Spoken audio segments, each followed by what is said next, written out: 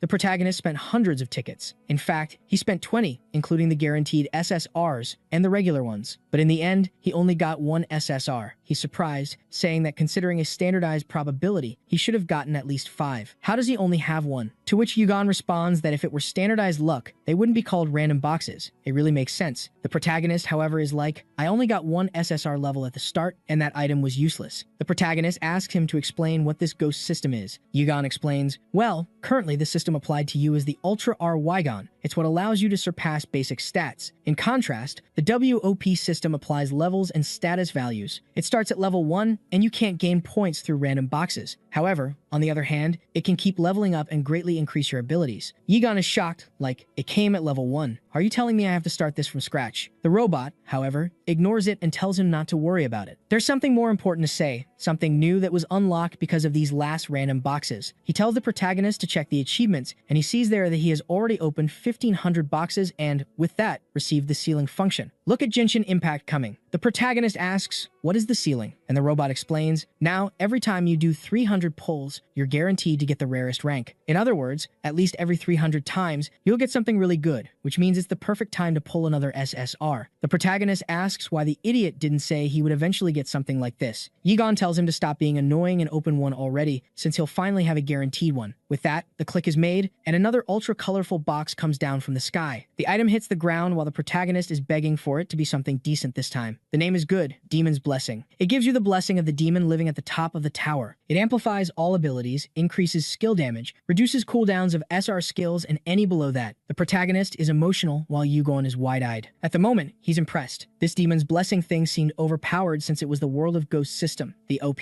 Wow, now I realize that OP is the same as World of Ghosts, Ghost World. My god. What a disappointment. 16 here, the boy himself. The protagonist wants to know, though, what this demon's blessing thing is. Wygon explains that they are abilities given by the tower bosses. They are not necessarily player abilities, they are blessings. The protagonist realizes it was basically like a buff that greatly increases attacks and cooldown time. At least this one lived up to the SSR rank. My god, look at how many abilities he has. What is this? He's going to organize. He's going to remove the fireball, remove the Tai Chi, remove the war cry. Everything that doesn't really suit him, he's going to abandon. I think these are the rewards he might have gotten from the boss, or everything he's been collecting on the 10th floor. And the only thing he thinks will be of good use is this energy pack. Basically, it expands his energy by 10 for compatible models. Yigon responds that it's like that armor the human had before. Certain items need energy, and this box allows you to use this type of item for 15 minutes. With that, the protagonist organized his inventory and kept only what he will use. Besides, he got rid of the useless abilities to put them as experience in the ones he will also use. He's testing the new ability, but he's shocked that the cooldown of the Godspeed ability is 5 minutes. Worse, it's an evolution of the instant pass he kept using all the time, meaning now he can't do that anymore. Yugon says, "Kid, don't suffer, but tell me, what was Akatsuki's proposal?" Wow, we see. The bear offered them to create a new labyrinth that would challenge the ghost world. The protagonist was shocked, like, how are we going to do that? And Wygon seemed excited, saying, "Good idea. It's even better than most humans think." The protagonist, however, is standing there with a dumbfounded look, saying, "A new labyrinth? How are we going to do something like that?" But the friend just asks if that wouldn't be really much more fun. And now with Ryuki, he says, "Well, since the plan is to surpass the ghost labyrinth, things have gotten much more interesting. But for that, first, we'll have to conquer the demon tower." The scene shifts to a city inside the demon tower. People are asking what business it is of his to have killed the Minotaur alone. No lie, it's impossible. The man looking at the rank, however, says, "It's undeniable. You can see here that he's breaking all the records. It's not possible. This kid must have found some cheat, a bug. There's no way." While everyone is talking about him, the protagonist is calm, and Akatsuki is talking to him. The speed at which he was breaking this tower was way out of the ordinary. Even for someone who knew all the strategies, none of this would make sense. Ryuki says whatever, there's a long way to the top of the tower. The only bad part is that the tension among the players seems to be increasing, and most are keeping an eye on him, and at this moment, he is completely surrounded. 16 loot boxes came to bring the items to him because it's obvious what's going to happen. The protagonist even stands up, saying, "Aren't you guys tired of this already? I'm getting bored." The man is going to say something, but he just says, "Quiet. Let's finish this quickly, because even if you had twice as many people, you still wouldn't stand a chance." The men lose their patience, all advancing from all sides, explosion, houses being destroyed. Yugon asks if the master is okay. And of course, he is. He's calm, saying that, as expected, these poor guys can't do anything beyond some simple attacks. Apparently, they're wanting revenge for some reason, but it's weird. He's already been attacked by hundreds of players, but none of them came back for revenge. Wow, he stole the man's sword, who tells him to let go and asks what he's going to. There, that's what he's going to do. Slashed and dead. Okay, I thought he had cut the neck, but it was just a cut on the shoulder. And with that, Ryuki says he's going to show the man now why no one tries to get revenge. Wow, did he use delete on the man? The kid is ruthless, deleting everyone from the game. The bald guy watching from a distance says they better leave before they get deleted. While Yugon praises our boy, saying, "You're really ruthless." Suddenly, however, he receives a call from a 5555, congratulating him for clearing the 15th floor and saying he has a proposal and wants to discuss something with him. He wants to share some information with the kid, but it can't be in the labyrinth. It's for him to go to a tavern in the entertainment district. In the next chapter, we're with Akatsuki saying, "Trap." That's what everyone would think. It's very suspicious that he decided the meeting place unilaterally and it's just one person. Besides, it's this person. It's hard to know what he's thinking. Yugon says the days when Gabriel was considered a great manipulator are in the past. No one would fall for such an obvious trap, but the boss isn't the smartest either. And obviously, Ryuki is eager to go to the meeting. Akatsuki explains that it's a well-known place in the underworld, famous for its extreme security, and usually only used for negotiations by high-ranking individuals. She hands him glasses, saying that since it's a famous place, it's unlikely anything crazy will happen, but it was good because it would help him customize his outfit, maybe a disguise. At least Ryuki understood that what Akatsuki is trying to say is that it's worth the risk. And with that, the friend also reveals that after investigation, he got some information from the Yggdrasil General Hospital, a place that, in theory, is famous for charities and donations and is sponsored by Latia Software. This is how this company makes everyone think they're good, since they associate the company with this charity place. Being a medical institute, a trade one, he thought it had something to do with organ trafficking or something related to drugs. However, the more he researches, the more suspicious things appear. He then tells our protagonist that it's time to show him. It's good for him to prepare before looking at everything because even he, who has lived in the shadows for so long, was shocked to see this. The protagonist's mother's death, in fact, wasn't a disease. He then says, at the Holy Yggdrasil Hospital, that's where his mother was placed, and he tells our boy to click on it and find out what happened. Obviously, it wasn't a good thing. The protagonist wants to kill everyone. The scene, however, shifts to a room with an old man entering and the blonde wanting to know how this filthy unknown left him waiting for 8 minutes. The old man is the protagonist, and the blonde says, "You've gotten quite brave since the last time we saw each other, Ryuki." And with that, the protagonist takes off his glasses and says he's going straight to the point. He wants to know about the human experiments conducted at that hospital. The blonde responds, "Apparently, you've already found out. It seems you have a pretty competent ally, but unfortunately, that was a while ago. Now that you've realized, it's too late. Your mother was also part of the experiments." In a split second, the protagonist is grabbing him by the neck, shouting, "Gabriel," but he responds, "You idiot. You didn't come here to fight me, because the real mastermind behind all this is someone else. People so powerful, they can make my Lindsay Guild disappear at any moment." The protagonist imagines it must be Latches Software, but he wants to know, why are they doing this and wanting to control the world this way? To which Gabriel explains that the goal of these men was conversion. It wasn't something as simple as connecting a labyrinth avatar through connectors. The heads of Latches Software wanted something much more advanced. It was when a certain item from Yggdrasil appeared in front of them. Even though the item's information was from the labyrinth, it could manifest in reality when converted. That's why they started trying to study the reverse of it. What if human bodies could be converted to the labyrinth? And that's how these investigations began. Ryuki wants to know, why are you telling me this? Besides, if other people find out, Latches Software would be destroyed along with Linza. To which Gabriel explains that he really underestimates the power of authority. The CEO of Latia is platinum rank. Any kind of accusation from an unknown person won't do anything to his reputation. Besides, the bad luck the protagonist has been having is all because of this same authority. It would have been much better if the kid had given up and stayed quiet, instead of chasing after information about his mother. None of this would have happened if he hadn't tried to make money and study what was happening. He reveals, remember at the beginning when the protagonist was making money and studying and that's why he was fired? The man says that's why he was made unknown. He lost his position and was expelled from society. And Gabriel also says that, unfortunately, the people who went through these experiments, even in theory, were converted correctly. But basically, they turned into numerals, and their physical bodies became something that couldn't even be considered human. Most of the bugs in the ghost world are also a side effect of this, and these converted people sometimes became residents of the labyrinth. If they were unlucky, maybe even turned into monsters that would be hunted. I think the protagonist realizes that, theoretically, he might have even hunted his own mother. And obviously, he's saying the man is a bastard, but Gabriel is lying. The man, he explained and will say again, he's just a low-rank man who doesn't represent much. If Ryuki really wants true revenge, he won't be able to kill him, because he's there to make an offer. The protagonist isn't very interested, asking if he really thinks he's going to believe something like that. He already knows that Gabriel's group is on the 47th floor of the tower. What are they planning? Gabriel responds that he'll find out tomorrow if he logs into the game in the morning. The protagonist replies that he better not think he's going to obey everything he says. He assures that both Latia Software and the Linza Guild will disappear. Gabriel just says he's looking forward to it and responds that they'll talk tomorrow before leaving. The scene shifts to a dungeon in the Minotaur's room with someone saying they can't believe he placed an error 666 here and it was defeated so easily. It's Asiya from the beginning. The person behind tells her not to worry, that in the end, it will be them from the HS Guild who will have the last laugh. They will be the masters of the skies. It's the blonde guy. What a sly one. Wait, I'm confused. Is he the owner of Guild 1 and also from Guild 2? Now I don't know if he's playing in the 4th dimension and fooling everyone, or if everyone is against the protagonist. But here we are. The next day, as the protagonist mentioned, theoretically, according to Gabriel, something is going to happen in the morning. However, Yigan comments that he finds it funny that the protagonist is following anything Gabriel said. Ryuki thinks he wanted to use this person, but in the end, he's following his plans. However, before he could do anything, someone shouts, calling for the protagonist and comes attacking with an axe, forcing the protagonist to defend himself. The fool shouts, saying they finally met. The protagonist recognizes her as Bisque and delivers an attack, sending her flying. She's confused, saying, "You know me? It's an honor for me to know that even the famous player knows who I am." The boy says, "Of course, I know who the future of Linza is. After all, I have to know the names of all the people I want to destroy." Bisque prepares, saying he's more confident than she expected. She advances again, delivering a sequence, but the protagonist goes on the defense. However, he's really being pressured. She delivers an X attack to his chest, but he calls for an SR shield. Yet, he feels something strange, and suddenly the axe is coming at his neck and back. Our boy gets angry and activates the demon god's blessing. Wow, he came with a punch to the face and buried the girl in the ground. Even the protagonist is shocked, saying that this agility was extremely different from anything he's experienced so far. He's staring at the poor girl, thinking that if Gabriel thought one person would kill him, it's really disappointing. Bisque, however, gets up, telling him to shut up and stop talking nonsense. He should save that act for when he's actually won. He says fine, then she should come at him with everything she's got. Obviously, there was something more. The moment he advances, suddenly the game starts glitching. The poor guy is all digitalized, saying that those Linza bastards are really getting in the way. Then, he receives a message from someone telling him to log out immediately, that someone was trying to destroy the labyrinth system. He's confused about what happened, and even Bisque is puzzled, telling him to explain. He realizes it had nothing to do with her. Suddenly, an announcement is made to all players. A critical bug had occurred in the ghost world, and all connected players should log out immediately.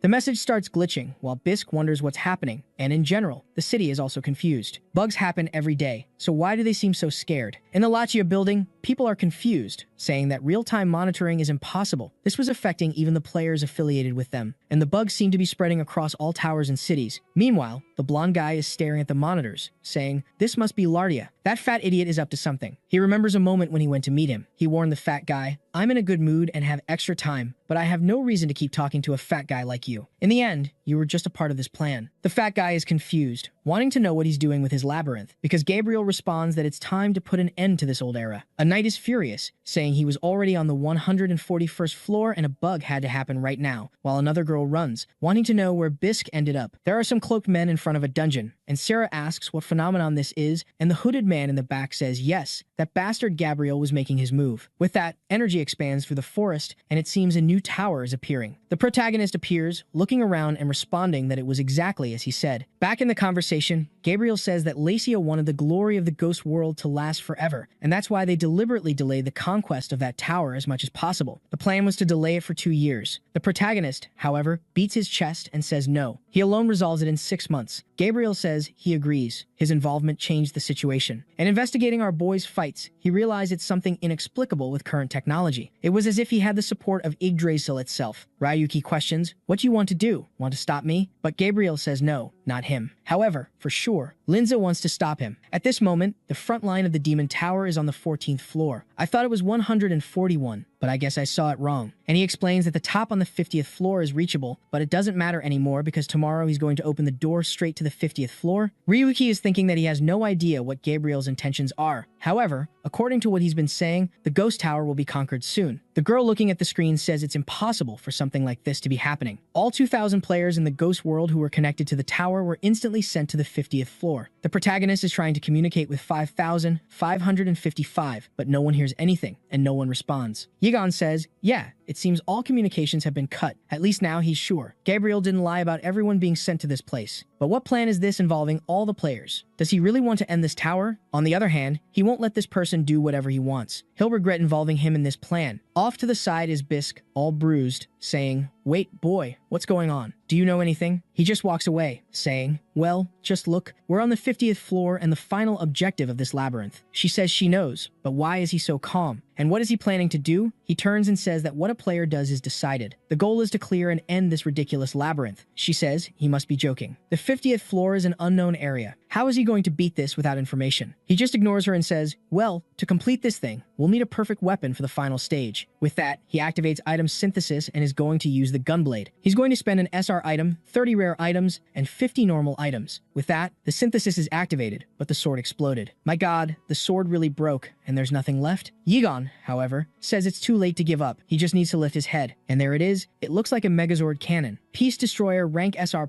a weapon made to hunt large ghost beasts. It allowed charging energy to also serve as a cannon. While he's celebrating, Bisque is confused. She knows this is the weapon Gabriel and some guild members used before. The shape is different, but she's sure it's the same. She then asks if he's really planning to clear the 50th floor. He says, of course, he is. Now that he's prepared, they should start this now. Strangely, suddenly, it's like they're partners now. She's excited, saying she can't believe she's going to clear the top floor with him. He, however, says, "Calm down. Why are you on my side?" And she asks, "Are we going to clear this together?" The protagonist, however, responds, "Why would I take someone? It won't be any fun if I get help." And she's confused. But wait, you're planning to clear the 50 alone. The protagonist just walks away while she's cursing, saying he's lost his mind. He has no idea how much harder the 50 is compared to the 15th and 14th floors he was on before, but he just jumps, completely ignoring her, and leaves. In another part of the island, there's a ninja man, Bion, who was noticing that the 50th floor was much tighter than the others. He's not sure without getting closer, but the structure of the place seems simple. The pillar of light that could be seen from afar was surrounded by 4 other terrains. To the east, there were burning jewels. To the west, there was a waterfall. To the south, the wings of a tornado. And to the north, the mountain of thunder. And he explains that he failed to approach the pillar of light directly. It seemed to be blocked by some kind of invisible barrier. The man with the swords says he understands. They will have to meet certain conditions. And Bayan said, of course. Probably, such conditions are related to these scattered terrains. The man says, fine, it's time for them to head to this mountain and start clearing the floor. The scene shifts to a girl from the Jinza Guild, this noir, running and everyone calling for her. Someone comments, you said we would be able to clear those 4 locations, but if we're only heading towards the waterfall, what's going to happen to the other places? She responds, I know there are other people who came to the 50th floor, and obviously, they will also want to clear the other areas, especially bisque and explosive sword users. Apparently, she was uninformed because she has no idea why this bug happened, if it was on purpose or what the intention is. And also, if Ryuki is behind all this. Back to our boy, while Bisque continues following him from behind. She asks where he's going. There's a bunch of crystals on fire. Clearly, the path should be over there. He, however, responds that this strategy is normal, but this isn't a normal map. She tells the idiot to stop making things up. She's sure he has some involvement with this. The boy stops and tells the idiot to shut up, asking if she really thinks he's going to cooperate with the Linza Guild. With that, he tells her to disappear and runs off again. Bisque, however, thinks this whole situation is part of his plan, and she's the only person who can stop him. And she comes for the attack, saying she doesn't know what's happening, but she won't give him the chance to clear this place. Excalibur comes at his head, but the protagonist barely turns and defends the attack. One moment she's helping, the next she's trying to kill. It's just irritating. Suddenly, her foot starts sinking into the ground because of a bug. Wow, it formed a crater. Apparently, she fell into a hole and can't even get out. I'm lost here too. She seems to think this was the perfect chance to conquer the demon tower. I get it, she lost the perfect chance, and she questions if this bunch of errors and this whole thing was the ghost world just from the inside. She's getting demotivated, saying this is weird, and she can't believe she dedicated her whole life to something like this. A flashback comes in the next chapter. She's a child staring, saying, men are so cool. I'm here poor and worn out. Some men from afar say, that skinny girl thinking she's going to be able to use an axe like that. The friend next to him, however, tells him to be careful. This child has been hunting non-stop for 17 hours straight. They've even given her a nickname of Crazy Dog. Where I come from, dog means something else. The men comment that one day maybe she'll reach the ghost world, but she thinks that's ridiculous. Her goal was far beyond that. She wanted to conquer the demon tower before anyone else. But now she screams desperately, and when she opens her eyes, she's in front of our boy. Can't abandon the girls. Men are difficult. He went there and rescued the idiot with a rope. She's confused, asking, why did you save me? He says he's sure that if he hadn't pulled her out of there, she would have died. He doesn't care what happens to the Linza players, but the idea of also letting someone die for no reason makes him feel bad. Friend, in this case, she tried to kill you. I think you had a reason to let her die, but okay, it's difficult indeed. He comments that it's ridiculous to die in this trash game, and she humiliates him, saying this game here is amazing. He makes a ball and says it's time for her to accept the truth, the real nature of how this labyrinth works. The item seems to hit a wall and disappear. She asks why there's nothing, and he tells her to look closely. With that, the two observe some fake holograms, and the protagonist asks if she, a player at this level, doesn't understand what this means. Scared, she says it's impossible for something like this. The labyrinth and the ghost country are above anything else ever created this century. The protagonist, however, picks up a bunch of stones and says she really won't accept it. With that, he's holding a bunch of stones that create a lot of electronic mess, and he explains that this final stage of the Demon Tower was nothing more than a discarded land. This was a project that was never finished. I get it. So the game, in fact, that she's been dedicating herself to in the ghost world, never even had a solution. That's why this place is so poorly made. She puts her hand, but at the moment it turns into a skeleton and pulls it back. Confused and scared, she asks if he always knew this. He says, of course not, he just found out. But considering how full of bugs this game has always been, it wasn't even a surprise. The problem now is whether it's possible to finish this game considering how incomplete it is. The protagonist leaves, leaving her in the middle of the bugs. While Yugon comments that less than 40% of the terrain work correctly, it's very likely that a lot of things related to the map's solution haven't even been created. This is a spoiler of what happens if we could access GTA 6 today. The protagonist is staring, saying he has the feeling it's around there. Yigon, however, wants to know why he came to these scary mountains. Not to mention he's on the edge of a cliff. The map may be incomplete, but he'll get hurt just the same. He, however, says he's in the perfect place. The goal is to jump from there. Yigon is about to say something, but too late, the protagonist jumps. What is this? activated a portal, and fell to the ground. The crazy guy is all confident. Seems like he knew this was going to happen. I don't know how. The problem now is that the terrain was strange, and the path seemed to lead up there. But how is he going to climb this? He starts walking through the terrain of the flaming jewels while Yugon is asking if he's okay. In theory, extreme heat and burns are the worst kind of pain men can endure. The protagonist, however, is noticing that this flame was weird. Yugon realizes that, in fact, they were just visualization information. Apparently, it wasn't real fire. With that, it becomes much easier to climb, and he jumps from stone to stone. Upon reaching the top, he says now it's just about dealing with the boss, but in front of him, the monster is lying on the ground, and there's a bunch of people fighting. Everyone wants to know what the damn Ryuki is doing, and the protagonist notes that it was a battle zone. Everyone wants to kill him, but he responds that he doesn't have time to deal with everyone. While an explosion is happening far away, Asia's team comments that indeed the 50th floor wasn't finished. It seems Gabriel wants to use this as an opportunity to end Lazia, and he used everything he has to create something like this. Asia says that this idiot has been taking advantage of everyone in a disgusting way. But what are they going to do? The hooded one responds, I also have no interest in cooperating with them. But letting everything go according to the plans they set up would also be tedious. If things go as he planned, the labyrinth will collapse, and soon after, Gaze will create a new era. I get it, but Gaze is Asia's guild, which is the rank 2 guild. Eventually, all the pieces fit together. And back with the protagonist, he's saying that fighting monsters takes a lot of time. But having to deal with this bunch of people made him spend much more than he expected. They should stop irritating after realizing the power difference. The man in the green armor, however, responds that now that it's come to this situation, he'll be forced to use that. Suddenly, everyone is agonizing with blood coming out of their chests. Everyone is drawing a black dagger, and the protagonist remembers that this was the one Gaze used. With that, everyone starts transforming, and everyone looks like minotaurs, with wings, some horned, some jackal. Remembering Ase, the protagonist knows very well how this is done, and says that for having the courage to use this item in front of them, he'll have to make everyone regret it. The monster lets out the first roar and sends a bunch of claws to the protagonist's back, who, on the other hand, farms in the area. But at the same moment, the werewolf with a crocodile mouth is coming to bite his back, but he manages to turn and defend in time. Explosions are happening everywhere. The man holding the weapon being thrown away, the protagonist too, each one firing, trying to understand what's happening. The weapon seemed to be starting to fail and couldn't shoot anymore. With that, one of the monsters is coming while the protagonist tells Wygon to explain, who says that his Peace Destroyer was hit by a bug, and unfortunately, long-range attacks seem to be sealed. And the biggest problem is that it seems the more he uses it, the more the bug will infiltrate his body. The problem for the protagonist is that he's surrounded by people in front, and Wygon comments that the only way to restore the weapon's data would be to log out. However, with the 50th floor being so unstable, there's a high chance he won't be able to return there again. So, what is the boy going to do? The protagonist says whatever. In the end, he manages to solve the issue by cutting everyone off and starting over. The explosion continues, with some bodies turning into ghosts and disappearing, and it seems like everyone is finally being logged out. It looks like he really did resolve everything. The only problem is that he's genuinely affected by a bug. He tells Akatsuki that he's going to send him the bug data for analysis, explaining that it's going to be extremely complicated. He'll have to create a debug just to access this bug and start understanding the GS data. Ryuki asks him to try to do it as quickly as possible because more scorpions are appearing in front of him. However, the protagonist is discouraged. Once again, the monsters appearing are like a level 1 scorpion, the red scorpion. The level 50 scorpion is the same, just with a level 50 purple color. Let the protagonist play New World to see if it's the same thing. The level 5 monsters are the same as the level 80 monsters, only the color changes too. The scene then shifts to a waterfall, with Noor jumping from rock to rock. She was almost at the top when she suddenly felt something strange coming and activated the sacred rope to latch onto another rock and pull herself up. She warns the team that this path isn't working, and one of them responds that yes, there's some barrier blocking the way from there on. Moreover, the rest of the teams investigating this region aren't responding. They ask what they're going to do, and Noor realizes that no matter which way they go, they can't move forward. She has encountered countless bugs trying to finish the tower, but this seems to be the worst of all, because there's no solution. Perhaps this entire region is incomplete. She's staring at the black dagger, contemplating doing something reckless. The scene, however, returns to the lightning mountain, with everyone being struck by lightning. Bayan warns the leader, half of us are already dead. These lightning strikes are killing everyone. The leader says they have no choice. Everyone will have to use the dagger and already plunges it into his chest. Someone hesitates, saying it was given by Gaze, so it was dangerous. However, the leader says it doesn't matter. Even if necessary, they will win using the enemy's technology. The leader is almost in ecstasy, saying that the power is growing inside him. This sensation was wonderful. Bayan is confused by the captain, who is now in the same state, but with a purple aura and a red eye. Meanwhile, Asia can feel that the daggers and seeds they planted long ago are sprouting. She tells Cynthia that just a little longer. The show was about to begin. Meanwhile, the colorful monster is being torn apart. Bats, minotaurs, all being cut, exploded, and the protagonist is taking them all down. Wow, but he's full of bugs too. My god, soon the entire screen will be censored. But now, he's face to face with the top of the mountain with the burning jewel. That crystal was the core of the entire mountain. And, in theory, it was the key to reaching the central area. The problem was that everything was incomplete. This jewel should be inside that puppet, which is the system controlling the mountain. He's surrounded by monsters on all sides, and Wygon warns that the bug infiltration has already exceeded 50%. If he continues at this pace, recovering 100% will become completely impossible. Just then, a message arrives from Akatsuki saying that the analysis is complete. It seems that GS was using fragments from other labyrinths to create bugs. This is because, by colliding data from separate places, you intentionally create damage. The protagonist says he doesn't care about the explanation, he wants to know the solution to eliminate the bug. Akatsuki says, incredible. Well, it will take a little longer for me to fix the bug, at least 6 hours. The protagonist is about to take another hit from the Minotaur, while Yugon says the recommendation is to leave now. At this rate, he will never recover. It's almost hitting his head, but he manages to move forward, while reminding himself that there are 3 ways to destroy a labyrinth. That's what Akatsuki explained. The first was to destroy all the resources allocated to the labyrinth. The second was to have fewer players than the minimum required for the labyrinth to remain active. And the third was to create a critical problem that made maintenance impossible. The problem is that for the ghost world to run out of resources, it will take a few years. The second was quite complex. The ghost world has a ton of players, so it's unlikely they'll have fewer than necessary. In other words, the third option was the only way. And Akatsuki warns that this plan is based on the trust he has in our guy. And the third method, exactly, was the reason he had come so far. He was about to conquer everything possible. In the next chapter, everyone is on the ground, exhausted, saying that damn Ryuki is a bastard. People are disappearing, thunder is striking, a bunch of bugs. Even I don't understand what's happening anymore. Imagine the player. Someone observes, saying that everything is starting to be destroyed. The order of Latia and Linza was beginning to disappear. Asia says that this, however, is just the beginning to restore the light of this world. One of the hooded figures says that the bug erosion is at 47%, just 3% more to reach the target value. When that happens, the demon god will finally return to them from gaze. It's no exaggeration to say they would be taking the ghost world for themselves. At that moment, the guildmaster Gaze appears, a blonde named Seven, who thanks Asia for everything she did, saying it's thanks to her that they managed to create this bug. She, however, responds that, strictly speaking, this bug isn't her doing, since they created it. He, however, replies that it was she who managed to create it and take down John Doe. The bug is already at 49%, while she remembers that this John Doe was the best player she ever encountered. But, unfortunately, he was necessary. He must have been sacrificed so they could create the technique to manipulate the labyrinth data. This was bug control. And now she doesn't regret anything. It's too late to feel any remorse. There's nothing more she can do. She doesn't know what Gabriel is thinking, but he will regret his decisions. In the end, it will be them who will win this. Finally, the bug reaches 50%, and bugs are happening everywhere. It's the only thing happening. But apparently, an earthquake has also started, and people realize that the control ability has been removed. They can't control the bug. She wonders if John Doe betrayed them or if they studied something strange. In fact, what's happening is that the territory of the burning jewels is being destroyed and collapsing. At the moment, Seven comments that these particles in the air, don't they seem like that same ability that took down Linfall before? They tell Seven to look up, and wow, isn't that the protagonist's giant sword up there? It's not the protagonist's sword. No, I'm crazy. Actually, it's the demon tower that's entirely collapsing, and AC asks if it's really him again. The idiot who, after doing that to Linfell, was once again there to ruin her plans. She yells, calling him an idiot, cursing the protagonist, saying she'll never forgive him.